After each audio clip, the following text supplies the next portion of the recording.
Hi all. Basics of object oriented programming. So ஒரு object orient ப்ரோக்ராமிங்கோட basics பார்த்திங்கன்னா classes and objects. So classes and objects பற்றி நீங்கள் நிறையா videos already யூடியூப்பில் இருக்குது, நிறையா பார்த்துருப்பீங்க. ஸோ எனக்கு தெரிஞ்ச வரையில் ஒரு சின்னதாக ஒரு எக்ஸ்ப்ளனேஷன் கொடுக்குறேன். ஸோ யூஸ்வலாக எல்லாமே கிளாஸஸை டிஃபைன் பண்ணிவிட்டு அதுக்கப்புறம் தான் ஆப்ஜெக்ட்ஸை எக்ஸ்பிளைன் பண்ணியிருப்பாங்க. பட் நம்ம கொஞ்சம் ரிவர்ஸாக பார்த்தா கொஞ்சம் ஈஸியாக இருக்கும்னு நினைக்கிறேன். ஸோ இப்போ நான் ஸ்க்ரீனில் இருக்க சில பிக்சர்ஸ் பாருங்களேன், கார், பால், டைகர், அலாரம், பீஸ், ரெஞ்ச், இது எல்லாமே ஆப்ஜெக்ட்ஸ். நம்ம வேர்ல்டில் பார்க்குற எல்லாமே ஆப்ஜெக்ட்ஸ்னு சொல்லுவோம் ப்ரோக்ராமிங் வேர்ல்டில். ரியல் டைம்லேயும் அப்படி தான். பட் ரியல் டைமில் நம்ம சில உயிர் இருக்கிறது, உயிர் இல்லாததை பொறுத்து அது கொஞ்சம் மாறும். பட் ஆனால் ப்ரோக்ராமிங் சைடில் எல்லாமே வாட் எவர் இட் இஸ், அது ஆப்ஜெக்டாக தான் நம்ம ரெப்ரசென்ட் பண்ண முடியும். ஸோ இதில் எக்ஸாம்பிள் இப்போ கார் அப்படின்னு எடுத்துகிட்டோன்னா, இந்த கார் ஒரு க்ரீன் கலர் காரு, அதில் ஒரு டிரைவரு, ஒரு தலையில் ஒரு கேப்பு, ஸோ இப்படிலாம் இருக்குது இல்லையா. அப்புறம் அந்த நம்பரிங்கு, நம்பர் 1 போட்டிருக்கு. ஸோ இது மாதிரி இந்த ப்ளேஸ் ஹோல்டர், நம்பர் ப்ளேஸ் ஹோல்டர்லாம் இருக்குது. ஸோ இதெல்லாம் இந்த காரை டிஃபைன் ஃபஸ்ட்டு வரதுக்கு முன்னாடி எப்படி இருந்திருக்கும், எடுத்தோடனே இப்படி பண்ணியிருக்க மாட்டாங்க இல்லையா. அது வரதுக்கு முன்னாடி ஸோ இந்த கார்னால் இப்படி வேணும், நமக்கு சீட்டிங் இப்படி இருக்கணும், கேபின் இருக்கணும், டேஷ்போர்டு இப்படி இருக்கணும், நம்பர் ப்ளேஸ் ஹோல்டர் இருக்கணும். ஸோ டிஃப்ரெண்ட் டைப்ஸ் ஆஃப் காருக்கு இது மாதிரி டிஃப்ரெண்ட் டைப்ஸ் ஆஃப் டிசைன் இருக்கும் இல்லையா.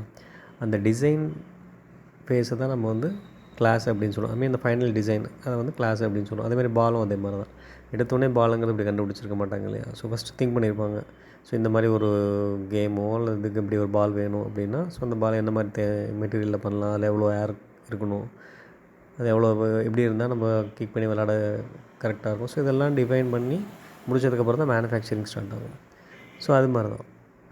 ஸோ அந்த ஃபஸ்ட்டு ஸ்டேஜ் இந்த ஆப்ஜெக்டோட ஃபஸ்ட்டு ஸ்டேஜ் இருக்கு இல்லையா. ஸோ அதுதான் நம்ம கிளாஸ் அப்படின்னு ப்ரோக்ராமிங்கில் நம்ம சொல்கிறோம். ஸோ ஜஸ்ட் இங்கே பார்த்திங்கன்னா அது ஜஸ்ட் ஒரு ப்ளூ பிரிண்ட் மாதிரி தான். பேப்பரில் ஃபஸ்ட்டு ஜஸ்ட்டு ட்ரா பண்ணியிருப்போம்னு வச்சுக்கோங்களேன், எக்ஸாம்பிளுக்கு சொல்கிறேன்.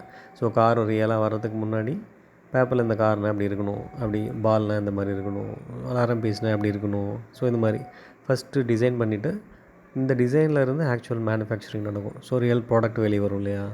ஸோ அதுதான். ஸோ இந்த இமேஜின் பண்ணி நம்ம டிசைன் பண்ணி ஃபைனல் ஸ்டேஜில் வச்சுருக்க டிசைன் ஃபேஸை தான் கிளாஸ் அப்படின்னு சொல்கிறோம். ரியலாக வர்ற அவுட்புட் ப்ராடக்டை தான் நம்ம ஆப்ஜெக்ட்ஸ்னு சொல்கிறோம். ஸோ இந்த கிளாஸை வச்சு தான் நம்ம ப்ரோக்ராமிங்கில் ஆப்ஜெக்ட்ஸை க்ரியேட் பண்ணுவோம். ஸோ இது அனதர் எக்ஸாம்பிள். ஒரு பாய், அவனுக்கு என்ன மாதிரிலாம் இருக்கணும் அப்படின்னு சொல்லிட்டு ஜஸ்ட்டு சில ஆட்ரிபியூட்ஸ்லாம் டிஃபைன் பண்ணி நம்ம கிளாஸாக வச்சுருப்போம். ஸோ அது ரியலாக வரும்போது அந்த ஆட்ரிபியூட்ஸ்க்கு வேல்யூஸ் வந்துடும். ஹேர் இருக்கும், ஹேர்னால் அது எப்படி இருக்கணும், அது என்ன கலரு, எந்த மாதிரி. அது கிளாஸ் இருக்குது, அதுக்கு என்ன கலரு, ஒருத்தன் ப்ளூ போட்டிருப்பான், ஒருத்தன் வேறு கலர் க்ரீன் போட்டிருப்பான். ஸோ ஒவ்வொன்றும் ஒரு இண்டிவிஜுவல் ஆப்ஜெக்ட்ஸாக இருக்கும்.